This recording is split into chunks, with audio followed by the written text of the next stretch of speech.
7월 15일 오늘의 말씀은 히브리서 9장 23절에서 28절입니다. 그러므로 하늘에 있는 것들의 모형은 이런 것들로서 정결하게 할 필요가 있었으나 하늘에 있는 그것들은 이런 것들보다 더 좋은 제물로 할지니라. 그리스도께서는 참것의 그림자인 손으로 만든 성소에 들어가지 아니하시고 바로 그 하늘에 들어가사 이제 우리를 위하여 하나님 앞에 나타나시고 대제사장이 해마다 다른 것의 피로써 성소에 들어가는 것 같이 자주 자기를 드리려고 아니하실지니 그리하면 그가 세상을 창조한 때부터 자주 고난을 받았어야 할 것이로되 이제 자기를 단번에 제물로 드려 죄를 없이 하시려고 세상 끝에 나타나셨느니라. 한번 죽는 것은 사람에게 정해진 것이요 그 후에는 심판이 있으리니 이와 같이 그리스도도 많은 사람의 죄를 담당하시려고 단번에 들이신 바 되셨고 구원에 이르게 하기 위하여 죄와 상관없이 자기를 바라는 자들에게 두 번째 나타나시리라. 히브리서 9장 23절에서 28절 말씀을 함께 묵상하겠습니다. 이제 9장의 마지막 결론 부분을 살펴볼 때가 되었습니다. 9장 1절에서 10절은 구약의 성소를 설명하면서 구약 성전제사의 불완전성을 설명하였지요. 첫 번째로 구약의 성전제사는 죄를 완전히 씻지 못하고 두 번째로 그 제사를 통해 하나님과 완전한 교제를 누리지 못하며 세 번째로 제사를 드리는 제사장도 완전하지 못하므로 그 제사가 완전한 제사가 될 수 없다라는 것이지요. 그러니 구약의 제사는 그리스도께서 오실 때까지만 유효합니다. 이에 히브리서 기자는 9장 12절에 오직 자기의 피로 영원한 속죄를 이루사 단번에 성소에 들어가신 예수님을 드러내면서 이 예수님의 속죄가 완전하고 영원하고 온전하다고 가르치고 있습니다. 그러니 더 이상의 제사가 필요 없다라고 하지요. 이에 히브리서 기자는 오늘 본문에서 하늘에 있는 것들에 대해 설명합니다. 먼저 23절에 하늘에 있는 것들의 모형은 제물의 피로 정결하게 할 필요가 있다고 하지요. 하늘에 있는 모형은 이 땅의 성소를 뜻합니다. 하늘에 있는 것들의 모형인 이 땅의 성소는 제물의 피로 정결하게 해야 합니다. 하지만 하늘에 있는 그것들은 이것들보다 더 좋은 제물로 정결하게 해야 한다고 하지요. 하늘에 있는 것들은 하늘 성소를 뜻하는데요. 이 부분이 이해하기가 어려운 부분입니다. 어떤 학자는 하늘 성소도 인간들의 범죄로 인하여 부패하게 되었기 때문에 깨끗하게 되어야 한다고 설명합니다. 그래서 인간이 드리는 제물로 깨끗하게 할 수 없고 더 좋은 제물을 드려야 한다고 하지요. 여기서 더 좋은 제물은 예수 그리스도의 피입니다. 저는 이 해석이 마음이 가지 않습니다. 이에 이필찬 교수는 하늘 성소가 어떤 악한 것이나 죄 때문에 더럽혀져서 더 좋은 것들로 정결해야 한다라는 의미가 아니라 하늘 성소는 그리스도와 같은 완벽한 희생제를 통해서 온전하게 그 정결 상태를 유지한다라는 것이라고 설명하고 있습니다. 여러 가지 해석에 논란이 있지만 여기서 중요한 것은 예수 그리스도의 희생제사는 이 땅뿐만 아니라 하늘의 모든 것을 정결하게 했다라는 것을 강조하고 있는 것으로 보면 될 것 같습니다. 24절에 예수님의 희생제사의 특별한 점을 드러내는데요. 그리스도께서 참것의 그림자인 손으로 만든 성소에 들어간 것이 아니라 바로 하늘에 들어가사 이제 우리를 위하여 하나님 앞에 나타나셨다 하지요. 이는 예수님의 완전한 대제사장의 모습, 즉 새 언약의 중보자의 모습을 드러낸 것입니다. 하나님 앞에 나타난 예수님은 그의 백성을 하나님과 연결하는 완전한 중보 사역을 감당한 것이지요. 이 새 언약의 중보자의 모습은 25절 상반절에 불완전한 인간 대제사장을 등장시키면서 다시 대조하고 설명하고 있습니다. 대제사장은 해마다 다른 것의 피로써 성소에 들어갔다고 하지요. 인간 대제사장은 완전한 속죄 제사를 드릴 수 없기에 매년 속죄 제사를 드려야 했지요. 그러나 대제사장 되신 예수, 새 언약의 중보자이신 예수님은 그렇지 않다고 합니다. 25절 하반절부터 26절에 그리스도의 속죄의 완전성을 또 설명합니다. 인간 대제사장이 매년 제사를 드렸지만 예수님은 자주 자기를 드리려고 하지 아니하였다고 하지요. 이 말은 예수 그리스도는 번번이 당신 자신을 바칠 필요가 없었다는 말입니다.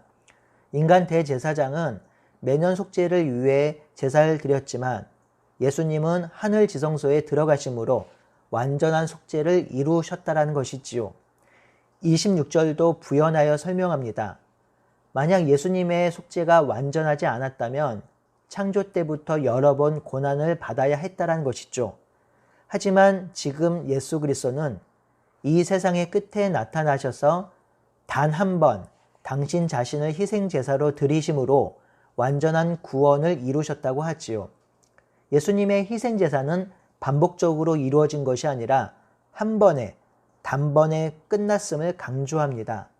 그러니 그리스도의 희생제사는 완전하고 온전하고 영원한 속죄 제사가 되는 것이지요. 또한 본문에 보면 세상의 끝이라고 나와 있는데요. 이 세상의 끝은 시대의 종말이란 뜻입니다. 그러니 그리스도의 오심과 죽음은 종말론적 사건임을 분명히 드러내고 있습니다. 27절은 우리가 너무나도 잘 알고 있는 성경 구절이죠. 한 번 죽는 것은 사람에게 정하신 것이요 그 후에는 심판이 있으리니. 이 구절은 보통 인간의 죽음과 그 이후에 심판이 있음을 알려주기 위한 본문으로 사용되는데요. 이 문맥에서 보면 예수님의 죽음과 비교하기 위해서 사용된 구절입니다. 그러니 예수님의 죽음과 인간의 죽음을 비교해서 생각해보면 훨씬 더 풍성한 의미를 찾을 수 있습니다. 28절에 보면 이와 같이라고 시작하잖아요. 그러니 27절과 긴밀하게 연결된다는 뜻이죠. 모든 인간이 한 번 죽는 것처럼 이와 같이 그리스도도 한 번 죽으셨는데 이 그리스도의 죽음은 인간의 죽음과 다르다는 것이죠. 그 죽음은 사람들의 죄를 대신해서 죽으신 죽음이죠. 그리고 구원에 이르게 하신 죽음입니다. 또한 예수님은 죄인이 아니기에 인간이 당하는 심판에 이르지 아니할 것이며 많은 사람들의 죄를 없애주시려고 두 번째, 즉 다시 나타날 것인데 이때는 자기를 기다리고 있는 사람들에게 구원을 가져다 줄 것이라고 하였습니다. 그러니 27절은 인간의 현실적 상황, 실존을 드러낸 말이긴 하지만 인간의 실존과 비교된 예수님의 실제를 드러내기 위해 기록된 말씀으로 보면 예수님이 얼마나 위대하고 존귀하고 영광스러운 존재인지를 알 수 있습니다. 히브리서 기자는 8장에서 새 언약을 옛 언약과 비교하면서 새 언약을 예수님께서 이루셔서 새 언약의 중보자가 되셨다고 가르쳤습니다. 그리고 9장 1절에서 10절에 옛 언약의 성소와 그 제사의 한계를 드러냈지요. 그리고 11절에서 22절에 예수님께서 자신의 몸을 희생제사로 드리면서 하늘 지성소에 들어가셨고 이 희생제사는 완전하고 온전하고 영원하므로 더 이상 다른 희생제사가 필요하지 않겠다고 가르쳤습니다. 그리고 내일 본문인 10장 1절에서 18절에는 7장에서 9장의 내용을 마무리하고 정리합니다. 그리고 나서 주일 본문에 보면 10장 19절에서 25절인데요. 히브리서의 가장 중요한 권면을 하고 있습니다. 10장 19절을 한번 볼까요?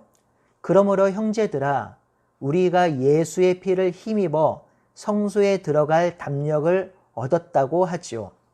이는 4장 14절에서 10장 18절에서 가르친 예수님의 완전한 속죄 사역을 통해서 하늘 성소에 마음 놓고 담대하게 당당히 들어갈 수 있게 되었다는 것이지요. 그래서 22절에 보혈의 피로 인해 악한 양심으로부터 벗어나고 몸은 씻음을 받았다고 하지요. 이는 종말론적인 변화가 일어났다는 것입니다. 바울의 표현을 빌리면 새로운 피조물이 된 것이죠. 그렇다면 새로운 피조물 된 성도가 무엇을 해야 하나요? 두 가지 영역으로 나누어 생각해 볼 수 있는데요.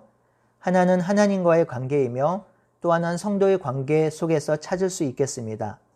먼저 하나님과의 관계를 생각하면 참 마음과 온전한 마음으로 하나님께 나아가는 것입니다. 이는 하나님을 예배하는 것이기도 하고요. 하나님과 교제하는 것이기도 합니다. 이것이 없으면 배은망덕입니다. 예수님의 완전한 속죄로 하나님 보좌에 나갈 수 있는 은혜를 얻었으면 은혜를 드리는 삶을 사는 것입니다. 그것이 예배입니다.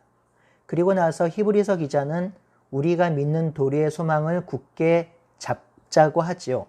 이 소망은 6장 13절에서 20절에 잘 설명되어 있는데 이 소망을 붙들고 사는 삶이 성도의 삶입니다. 이 두 가지가 하나님과의 관계를 재정립한 것이라면 나머지는 성도와의 관계를 온전히 맺으라는 권면입니다. 서로 돌아보아 사랑과 선행을 격려하며 모이기를 피하는 어떤 사람들의 습관과 같이 하지 말고 오직 권하여 그날이 가까이 옴을 볼수록 더욱 그리하자고 하지요. 그리스도 속죄의 은혜를 경험했으니 서로 돌아보고 사랑과 선행을 격려하며 더욱 모이라고 권면하고 있습니다. 성도 여러분, 기독교는 무엇을 해라 또는 해야 한다는 종교가 아닙니다.